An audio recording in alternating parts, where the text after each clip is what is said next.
When it comes to estimating the strength of characters from Adventure Time, Prismo is perhaps the easiest case, because his role in the story is directly tied to his powers and abilities.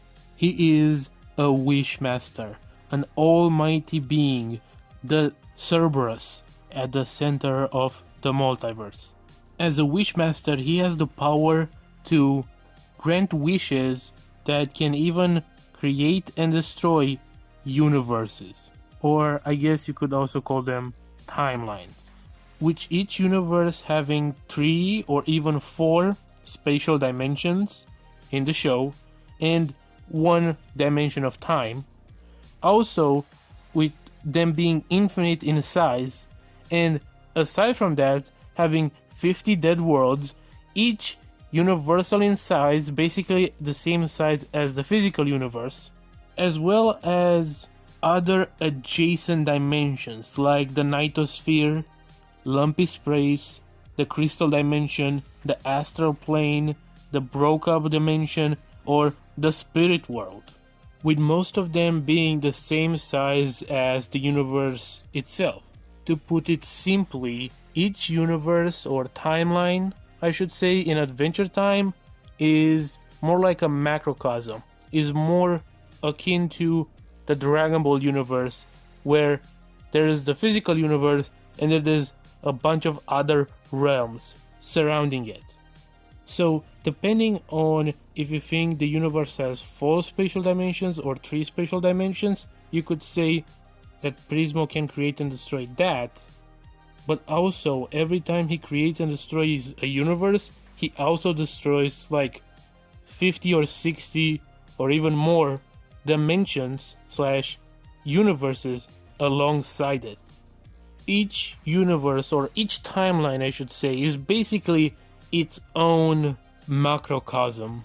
And to put it in perspective through the context of Adventure Time itself, this makes Prismo stronger than characters like the Lich, Life, Death, who himself can reality warp, destroy, and create his dead worlds, making himself multi-universal, 50 times universal, multiversal if you will. Hansen Abadir, because it does look like he can create and destroy Hansen Abadir if he wants to, in different universes, different timelines, as well as characters like the Elementals. Outrageous! And Orgalorg, the Vampire King, Fern, they're all weaker than Prismo. And I'm gonna get into the characters that are stronger than Prismo at the end of the video.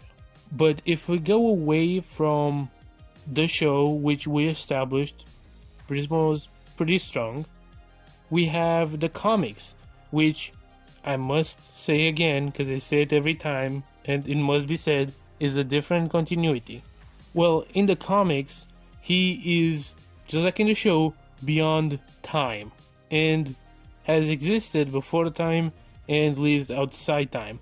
And he's stronger than the all time, the guy who embodies all of time and every timelines in the universe, of which there is an infinite amount, as the multiverse is infinite. At that point, making Prismo even more impressive, making him multiversal plus. And also in the comics, 3 of his wishes stacked up can power a sword that can open a portal to the Antiverse, which is the antithesis to the multiverse, which is basically non-existence itself. And this sword can even harm Golb, who is one of the strongest characters in the multiverse. However, I do have to point out that in this comic, which is a separate continuity from the show again, Hansen Abadir is strong enough to beat Golb, meaning that he's stronger than Prismo in this continuity, which is funny. And I can't speak about the comics without mentioning that the comics have higher dimensions than the show.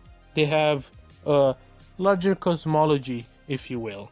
Because in the same comic that mentions the all-time, I'm not gonna pronounce his name because I'm gonna butcher it. So I'm trying to not pronounce his actual name. I'm just calling him the all-time.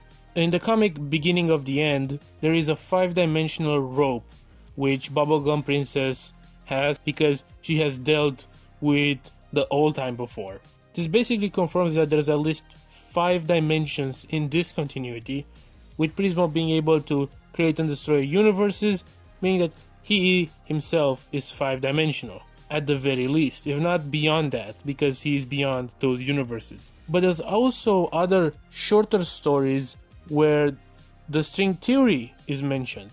String theory having anywhere between 7 to 11 to 27 to infinite dimensions, so it's really up in the air, but at the very least there's 7 dimensions in string theory. So with the evidence from those comics, with the universe having 7 dimensions, means that Prismo, who can destroy and create universes, would also be 7-dimensional, if not 11 or 27-dimensional. And there is the infamous Hilbert space statement from Peppermint Butler. However, reminder that Hilbert space can mean anywhere between 4 dimensions, which is basically the show. In the show there's 4 dimensions, and infinite dimensions. Now, some people, based on what it says on the page, want to say, well, no, because he mentions infinite space here, so that must mean he's referring to infinite spatial dimensions. However, after I just literally talked to some people who worked on the comic and some people who worked on the show, I got confirmation that basically what this statement means is that the space in the universe is infinite. The intention of this phrase wasn't to say that there's infinite spatial dimensions. It was to say that Hilbert space is real, which could be anywhere between 4th and infinite dimensional. But when they wrote this, they were thinking that the space, as in the universe, is infinite, not that there's infinite spatial dimensions. So, I mean, I guess you can go on your own and say death of the author and not believe what the writer actually wanted to say in that statement. But if you take the writer's statement by what they meant and what they told me, they never meant it to be infinite dimensional. Now that we cleared that up and we don't have to mention it again, right? Right? No? Okay, well, now that we did that, let's talk about a bit about what abilities does he have. First and foremost, he can control space and time. He can create and destroy space and time at will, as well as play with timelines like they're in PowerPoint presentations. Like, he can stop time with his remote and start it back, and then go back and edit the timeline like it's in Filmora or something, which is into itself very funny, because that's kind of what I'm doing when I'm editing those videos. So at the end of the day, I'm actually the strongest character in Adventure Time. But he can also teleport, he can also clone himself, which, figure out how that works.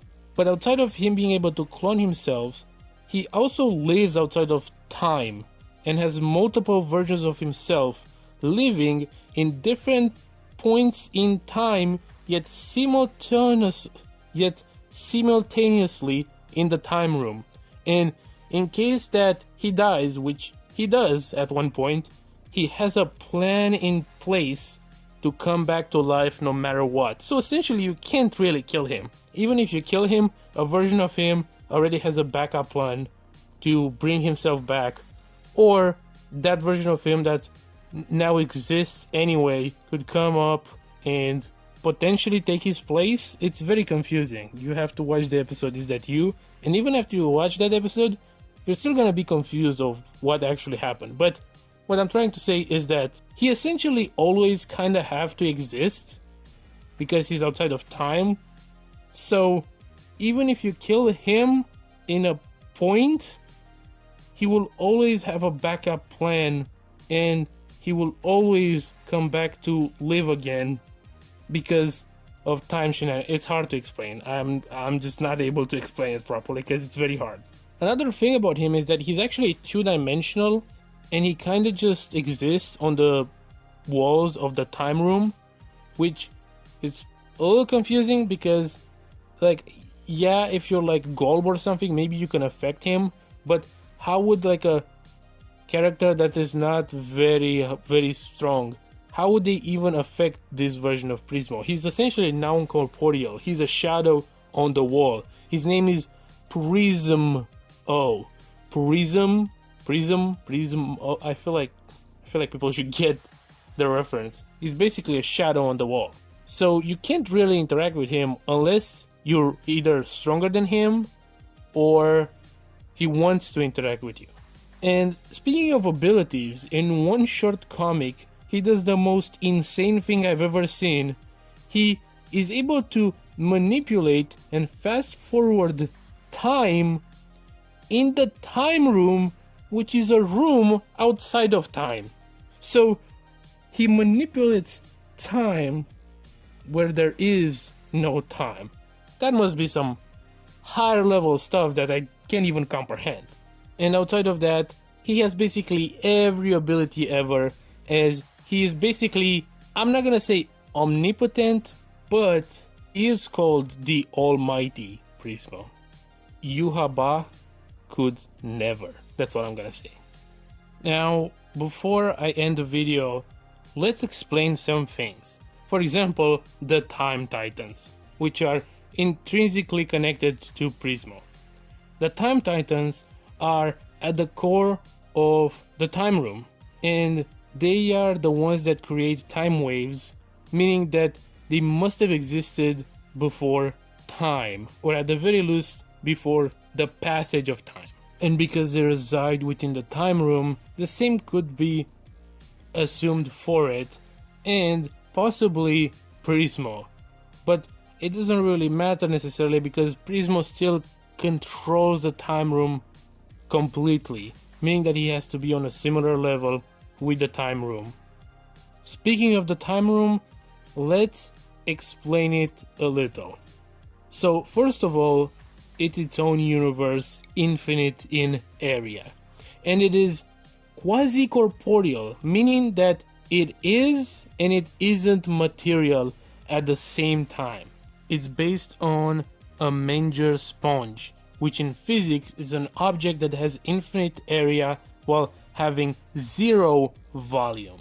And I'm not gonna get into why that is, even though I know, because it's not really that relevant. But also, if you want to say that just because it's based on it doesn't mean that it has the same properties as it, well, that's fine, because the Enchiridion also mentions it.